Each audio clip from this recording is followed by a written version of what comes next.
Giornata dallo studio della redazione sportiva di Telestar Web. Apriamo l'appuntamento odierno con il Cagliari, che ha compiuto l'impresa contro la Roma sotto di 2 reti e è riuscito addirittura a pareggiare con il gol nel finale a tempo quasi ormai scaduto di Sau, nonostante la squadra giocasse ormai in 9. Il tonarese ha mandato in visibilio letteralmente i tifosi del Cagliari. Gustiamoci insieme il servizio curato dalla nostra redazione, la linea che può andare alla regia.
Al campionato di promozione, 13ª giornata di andata, il Carbonia ritrova la vittoria in trasferta schiacciando letteralmente il Seulo con i gol al terzo di Fodi, raddoppio al 10° di Lazzaro e nel secondo tempo al 26° il gol di Sanna che chiude definitivamente la partita.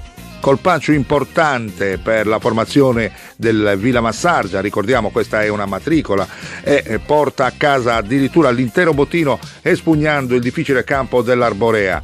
Vantaggio per la squadra di Murro al 15° con Corona, raddoppio di Arrivo al 34° e il gol per l'Arborea però inutile al 20° della ripresa, che non cambia chiaramente il risultato finale. Montepori Corsare in casa contro l'Idolo, la squadra di mister Marungiu incassa 3 punti preziosissimi grazie al gol vincente allo scadere con Mura, rilanciando il sodalizio rossoblù verso le formazioni che naturalmente lotteranno fino alla fine del campionato per la salvezza.